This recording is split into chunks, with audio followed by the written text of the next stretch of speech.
જય શ્રી કૃષ્ણ।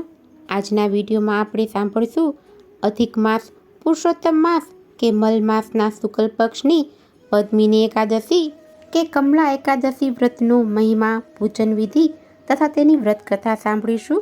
બોલો ભગવાન શ્રી હરિનારાયણની જય, પુરુષોત્તમ ભગવાનની જય।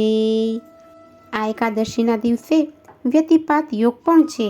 આથી આ દિવસે ભગવાન નારાયણનું પૂજન, કાંઠા ગોરમાનું પૂજન, ભગવાન શ્રી કૃષ્ણનું પૂજન વિધિ કરી અને વ્રત કથા સાંભળવાનો ઘણો જ મહિમા છે। અને આથી જ આજના દિવસે કરેલા સ્નાન, દાન, જપ, તપ, પુણ્ય એ અનંત ગણું ફળ આપીને જાય છે। વ્યતિપાત યોગમાં તેમજ એકાદશીના દિવસે અન્નદાન, વસ્ત્રદાન, જૂતા ચપ્પલનું દાન, છત્રીનું દાન તેમજ દીપદાન, ઘડાનું દાન અને સંપુટનું દાન કરવાનો પણ ઘણો જ મહિમા છે। આપણી યથાશક્તિ મુજબ કોઈ પણ વસ્તુનું દાન કરવાથી અક્ષય પુણ્ય ફળની પ્રાપ્તિ થાય છે।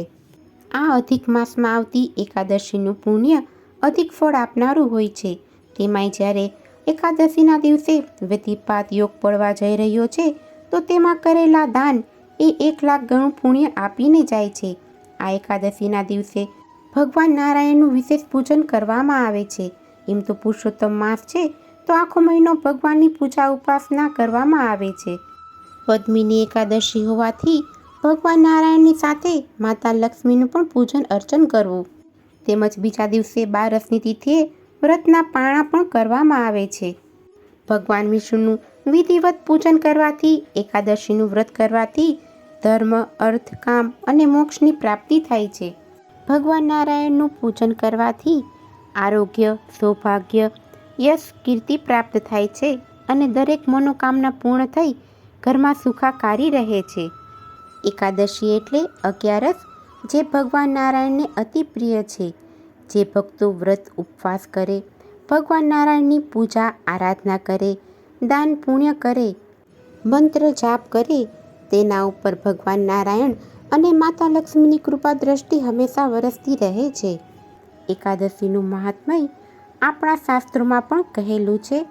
આપણા ઋષિમુનિઓએ પાપ, પુણ્ય, સ્વર્ગ, નર્ક આદિનો વિચાર કરી મનુષ્યને સારા માર્ગે ચાલવા માટે, સારા કર્મો કરવા માટે વ્રત, જપ, તપ અને ઉપવાસનું સૂચન કરેલું। તેમાં એકાદશી વ્રતનો ઘણો જ મહિમા છે। એકાદશીના વ્રતને રાજા સમાન વ્રત કહેવામાં આવે છે। એકાદશી તિથિના સ્વામી ભગવાન શ્રી હરિનારાયણ છે। ભગવાન નારાયણ જે આલોક અને પરલોકના પિતા છે।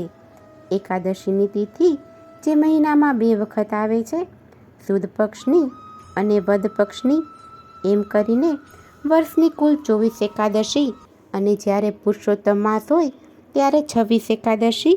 આ દરેક એકાદશી તિથિના સ્વામી ભગવાન શ્રી હરિનારાયણ છે। આ બધી જ એકાદશી ભગવાન નારાયણને સમર્પિત છે। આ એકાદશીનું વ્રત દુઃખ હરનારું, પાપોને નષ્ટ કરનારું, ઉત્તમ ફળ આપનારું છે। આ એકાદશી સુખ સૌભાગ્ય આપનારી છે। જીવનમાં ધન ધાન્યની કમી રહેતી નથી, આરોગ્ય પ્રદાન કરનારી છે। આથી જ આ તિથિના દિવસે વ્રત ઉપવાસ કરી ભગવાન નારાયણની પૂજા વિધિ કરી ભુક્તિ અને અંતે મુક્તિ મળે છે। જાણે અજાણે થયેલા પાપોમાંથી મુક્તિ મળે છે, વૈકુંઠ ધામની પ્રાપ્તિ થાય છે।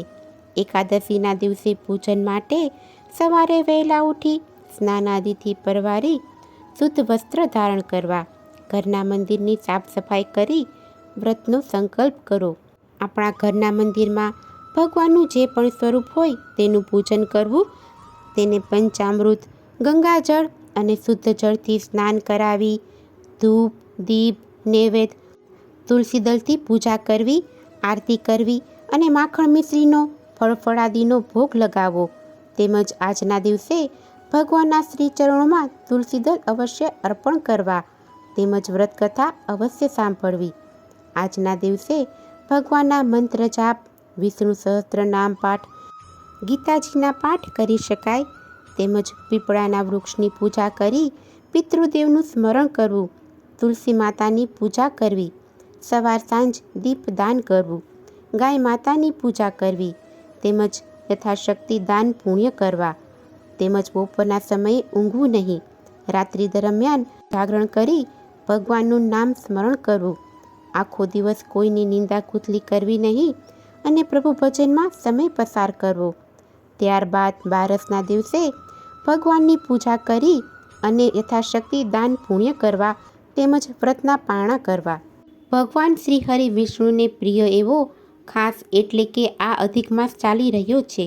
ભગવાન હરિએ પુરુષોત્તમ માસ મહાત્મ્યમાં સમજાવતા નારદજીને કહ્યું કે હે નારદજી, જે પણ વ્યક્તિ આ અધિક માસમાં ભક્તિથી મારું પૂજન અર્ચન તેમજ વ્રત કરશે તો તે વ્યક્તિ ધન સંતાનની પ્રાપ્તિ કરી અંતે મારા પરમધામ વૈકુંઠની પ્રાપ્તિ કરશે. આ માસમાં મારી પૂજા સર્વશ્રેષ્ઠ ગણાશે અને તેમાં આવતી એકાદશી કે જે તિથિ મને અતિ પ્રિય છે, એ દિવસે કોઈ નર નારી મારું શ્રદ્ધાથી પૂજન અને વ્રત કરશે તે વ્યક્તિ મને અતિશય પ્રિય થશે. માટે જ પુરુષોત્તમ માસની 11 ભગવાન વિષ્ણુનું પૂજન અને વ્રત શ્રીહરિને પ્રસન્ન કરનારું નીવડે છે. પુરુષોત્તમ માસમાં સુદ પક્ષમાં આવતી 11ને પદ્મિની એકાદશી કહે છે. તેને કમલા એકાદશીના નામથી પણ ઓળખવામાં આવે છે. આ એકાદશીના દિવસે વિધિવત ભગવાનનું પૂજન અર્ચન મંત્ર જાપ કરવાથી ખૂબ જ શુભ ફળની પ્રાપ્તિ થાય છે. હવે આપણે એકાદશી વ્રતની કથા સાંભળીશું.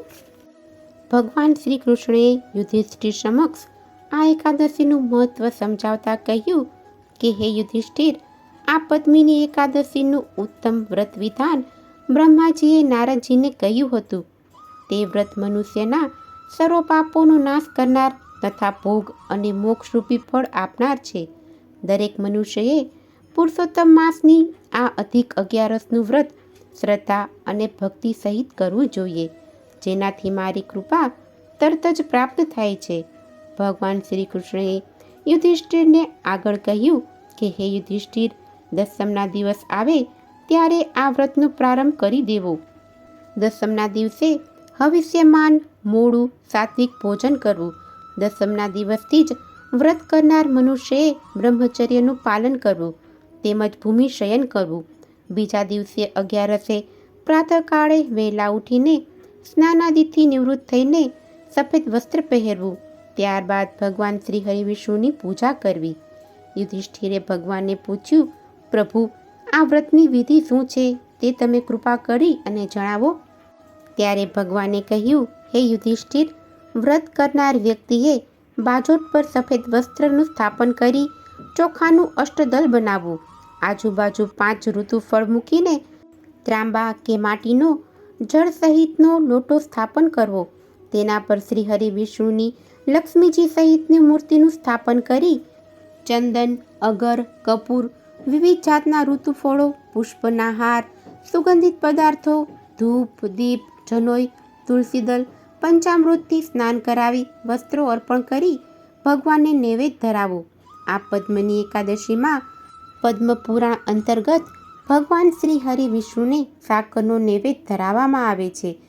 ભગવાનની આગળ ભક્તિપૂર્વક મન મૂકી અને કીર્તન કરી નૃત્ય કરવું. તે દિવસે સત્યનું પાલન કરવું. તે દિવસે વિષ્ણુ પુરાણ સાંભળવું.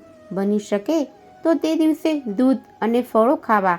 તે દિવસે રાત્રે જાગરણ કરી ભગવાનના ભજન તેમજ જાપ કરવા. તેના જાગરણમાં 4 પ્રહરની પૂજા વિધિવત કરવાથી તેના ઉત્તમ ફળની પ્રાપ્તિ થાય છે. પહેલા પ્રહરે નાળિયેરનો અર્ધ ભાગ પૂજામાં હોવો જોઈએ.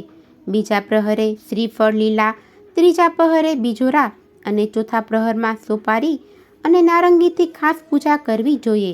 આમ જાગરણ કરનારા પહેલા પ્રહરની પૂજામાં યજ્ઞિષ્ઠ હોમ યજ્ઞ કર્યાનું ફળ મળે છે. બીજા પ્રહરમાં વાજપેયી યજ્ઞ કર્યાનું ફળ મળે છે અને ત્રીજા પ્રહરમાં અશ્વમેઘ યજ્ઞ કર્યાનું ફળ મળે છે અને ચોથા પ્રહરમાં રાજસૂય યજ્ઞ કર્યાનું ફળ વ્રત કરનાર મનુષ્યને પ્રાપ્ત થાય છે. શ્રી કૃષ્ણ ભગવાન સમક્ષ મહારાજ યુધિષ્ઠિરે અધિક માસના શુક્લ પક્ષની પદ્મિની એકાદશીના સંદર્ભમાં કોઈ પૌરાણિક કથા હોય તો જણાવવા વિનંતી કરી. ત્યારે ઉત્તરમાં ભગવાન શ્રી કૃષ્ણએ કહ્યું, હે યુધિષ્ઠિર, પુલસ્ય ઋષિએ આ 11ની કથા દેવર્ષિ નારદને કહી હતી. કૃતવીર્યના પુત્ર સહસ્ત્રાર્જુને એક સમયે રાવણને બંદી બનાવી કેદખાનામાં પૂર્યો હતો. તે વાતની જાણ જ્યારે રાવણના પિતા પુલત્સ્યને થઈ ત્યારે તેઓએ રાજા સહસ્ત્રાર્જુન પાસે જઈ પ્રાર્થના કરી. તેથી સહસ્ત્રાર્જુને રાવણને કેદમાંથી મુક્ત કર્યો.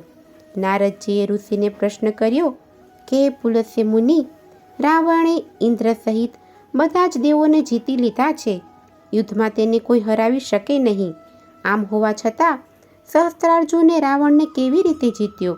ત્યારે ઋષિ કહે, નારદજી, પૂર્વે ત્રેતાયુગમાં મહસ્મતી નગરીમાં કૃતવીર્ય નામે પરાક્રમી રાજા હતો. તે હૈહય વંશ રાજાઓના કુળમાં જન્મ્યો હતો. તેને ઉત્તમ પટરાણી કે જે ઇક્ષ્વાકુના કુળમાં જન્મેલી હરિશ્ચંદ્રની પુત્રી પદ્મિની સાથે તેના લગ્ન થયા હતા. લગ્નને ઘણા વર્ષો બાદ પણ તેને સંતાન ન થયું.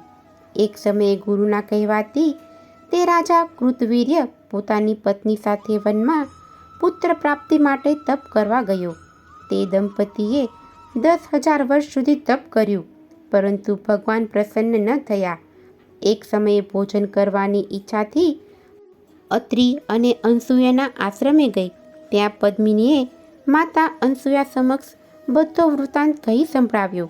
આ સમસ્યાના ઉત્તરમાં માતા અનસૂયાએ પદ્મિની રાણીને કહ્યું કે 3 વર્ષ 30 દિવસ વધવાથી એક અધિક માસ પૂર્ણ થાય છે. તે અધિક માસના સુદ પક્ષમાં આવતી એકાદશી ઘણી ઉત્તમ છે. તે 11સનું વિધિ વિધાનથી વ્રત કરી જાગરણ કરવાથી ભગવાન શ્રી હરિ પ્રસન્ન થઈને મનુષ્યની મનોવાંછિત ઈચ્છાઓ પૂર્ણ કરે છે. તેની વિધિ પદ્મિની રાણીએ માતા અનસૂયા પાસેથી જાણી લીધી. ત્યારબાદ અધિક માસની શુક્લ પક્ષની 11સ આવી. ત્યારે તે પદ્મિની રાણીએ 11સનો ઉપવાસ કરીને દૂધ તથા ફળ ગ્રહણ કરીને રાત્રે જાગરણ કરી 4 પ્રહરની પૂજા કરીને ઉત્તમ વ્રત કર્યા. તે વ્રતના પ્રભાવથી ભગવાન શ્રી હરિ વિષ્ણુ પ્રસન્ન થયા અને રાણી સામે પ્રગટ થઈ વરદાન માંગવા કહ્યું. ત્યારે પદ્મિની રાણીએ વરદાનમાં સર્વશક્તિશાળી અને દેવો, રાક્ષસો, મનુષ્યો, નાગ આ કોઈનાથી હારી ન શકે તેવો પુત્ર માંગ્યો. ભગવાન શ્રી હરિ વિષ્ણુએ તથાસ્તુ કહીને વરદાન આપ્યું અને આ એકાદશીનું નામ કમલા એકાદશી હતું. પરંતુ પ્રભુ શ્રી હરિ વિષ્ણુ પ્રસન્ન થયા હતા. તેથી આ રાણીને વરદાનમાં કહ્યું કે હે દેવી, તમે ઉત્તમ ચારિત્રથી શ્રદ્ધા સહિત ભક્તિ સહિત આ વ્રત કર્યું છે. તેથી આ 11સને હું તમારું નામ અર્પણ કરું છું. આજથી આ 11સ પદ્મિની 11સના નામથી પ્રસિદ્ધ થશે. જેમ 12/11માં નિર્જળા એકાદશીનું મહત્વ વધુ છે, તેમ આ બધી એકાદશીમાં અધિક માસના શુક્લ પક્ષની આ પદ્મિની એકાદશીનું મહાત્મય ઘણું જ છે. ભગવાને આ 11સનું મહત્વ બતાવતા ભગવાને યુધિષ્ઠિરને કહ્યું કે હે યુધિષ્ઠિર, જે મનુષ્ય આ પુરુષોત્તમ માસની શુદ્ધ પક્ષની પદ્મિની એકાદશીનું વ્રત ભક્તિભાવથી ઉપવાસ કરીને કરશે, તેવા પૃથ્વી પર સર્વ સુખ ભોગવી અંતે મોક્ષની પ્રાપ્તિ કરશે. આ વ્રતની કથાનું જે કોઈ મનુષ્ય 11સના દિવસે પઠન તેમજ શ્રવણ કરશે, તેના પર શ્રી હરિ વિષ્ણુની કૃપા અવશ્ય થશે. આમ પદ્મિની એકાદશીનું વ્રત ભક્તિભાવથી ઉપવાસ કરીને કરશે, તેઓ આ પૃથ્વી પર સર્વ સુખ ભોગવી અને અંતે મોક્ષની પ્રાપ્તિ કરશે. બોલો ભગવાન શ્રી હરિનારાયણની જય, માતા લક્ષ્મીની જય. જો તમને આજની આ કથા પસંદ આવી હોય તો એક લાઈક આપી ચેનલને સબસ્ક્રાઈબ કરો. આજની આ કથા સાંભળવા બદલ આપનો ખૂબ ખૂબ આભાર. જય શ્રી કૃષ્ણ.